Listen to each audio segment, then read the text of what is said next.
The train rattled ceaselessly across the parched, dusty landscape of the American Old West, the sun dipping below the horizon, painting the sky in fiery oranges and deep purples.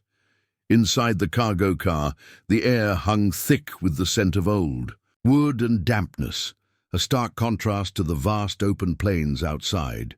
John Silas McCoy, a man hardened by years under the unforgiving western sun, shifted on a stack of feed sacks. His face, etched with lines from countless sunrises and sunsets, bore the weight of unspoken hardships, his eyes weary but sharp, always scanning.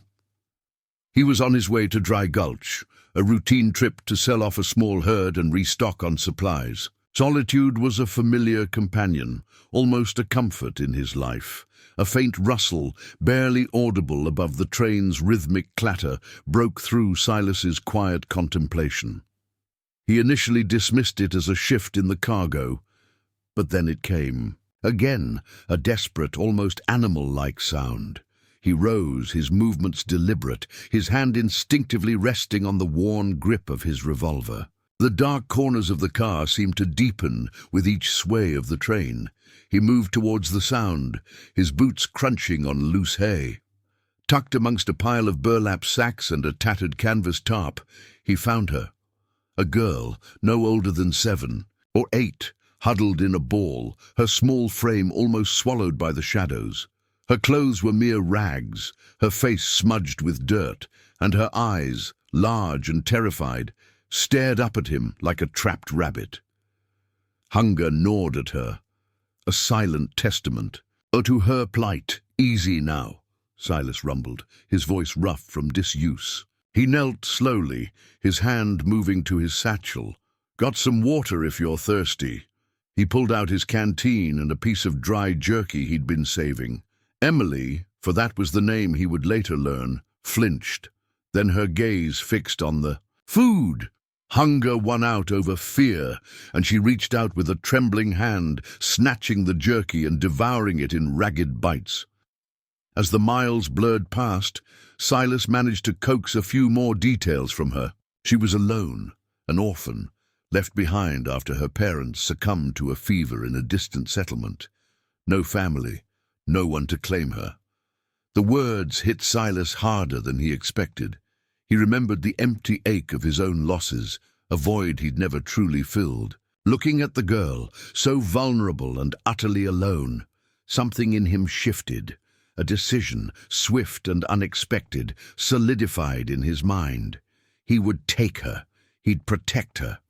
The promise was made in the quiet of the rattling railcar, a silent vow between a hardened man and a lost child, long before the first hint of dawn. Just as the train began to slow, anticipating the next stop, the conductor, a gruff man named O'Malley, appeared at the door. "What in tarnation? A child in my car!" he exclaimed, his eyes widening. Silas stood, placing himself slightly in front of Emily. "She's with me, O'Malley. Found her. Taking her in." O'Malley squinted. "You? A lone wolf like you? What's your game, McCoy?" "No game," Silas said, his voice flat, leaving no room for argument. "She needs a home. I'm providing one." He met O'Malley's gaze, a silent challenge in his eyes. The conductor, sensing the unyielding resolve in Silas, merely grunted, shaking his head as he moved on. As the train shuddered to a halt at the small, sleepy town of Redemption Ridge, the first streaks of dawn painted the eastern sky. Silas descended from the railcar, Emily's tiny hand clasped firmly in his calloused palm. The fragile child beside the rugged man, silhouetted against the nascent light, was a stark image of a new, unforeseen beginning. His promise was already in motion. Redemption Ridge wasn't much more than a collection of dusty buildings and a handful of weary souls, but to Emily, it was a world away from the dark confines of the railcar. For Silas, it was a new battleground. His first priority was finding shelter. He managed to secure a small, rundown room above the general store, the rent steep, but it was all he could afford for now. The arrival of Silas and Emily didn't go unnoticed. In a town where everyone knew everyone's business, a lone cowboy suddenly appearing with a young girl sparked immediate whispers. The local gossips, led by the perpetually curious Mrs. Gable, watched their every move from behind lace. Curtains, a child with him, a man like Silas McCoy. Mrs. Gable clucked to anyone who would listen.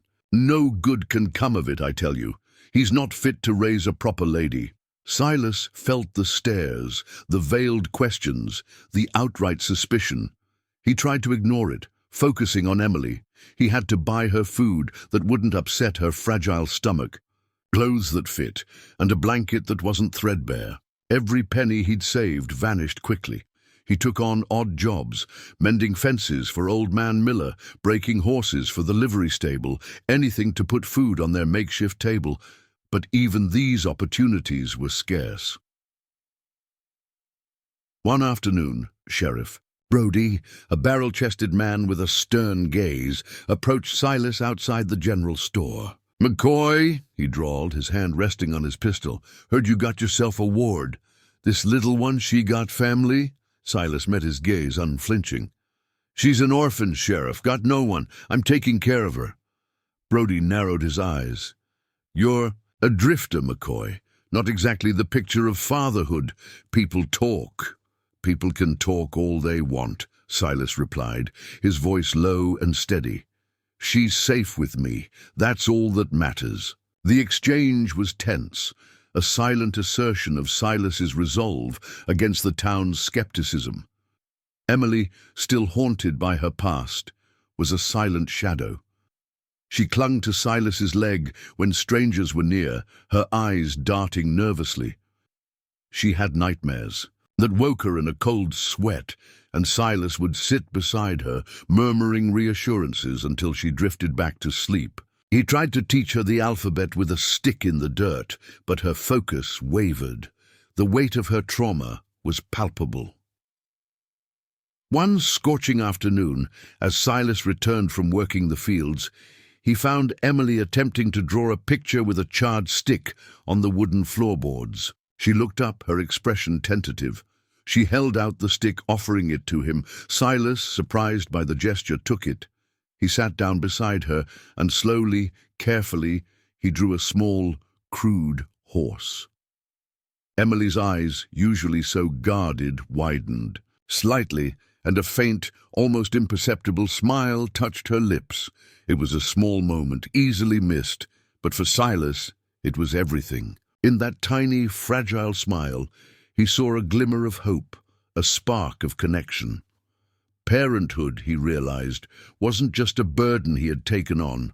It was a fragile, blossoming flower, offering a new kind of purpose in his life.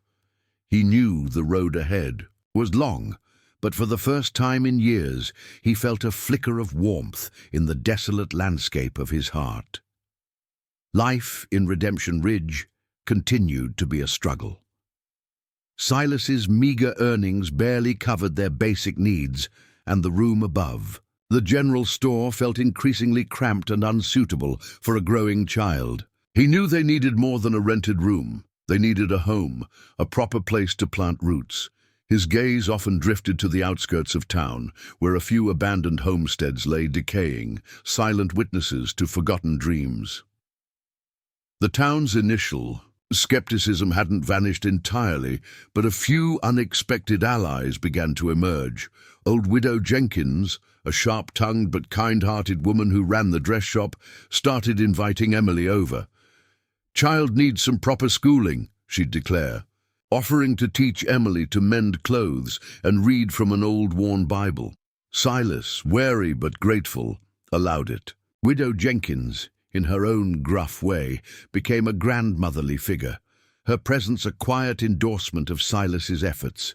Then disaster struck. A fever, common and merciless in the unforgiving climate, swept through the town. Emily, weakened by her past hardships, quickly fell ill. Her small body burned with fever, her breathing shallow and ragged. Silas felt a cold dread grip him. He spent his meager savings on what little medicine the doctor had, but Emily didn't improve. He sat by her bedside day and night, sponging her forehead, whispering desperate prayers he hadn't uttered in years. In his darkest hour, help arrived from an unexpected quarter. Jedediah Clark, the town blacksmith, a man of few words but strong principles, brought over a concoction of herbs.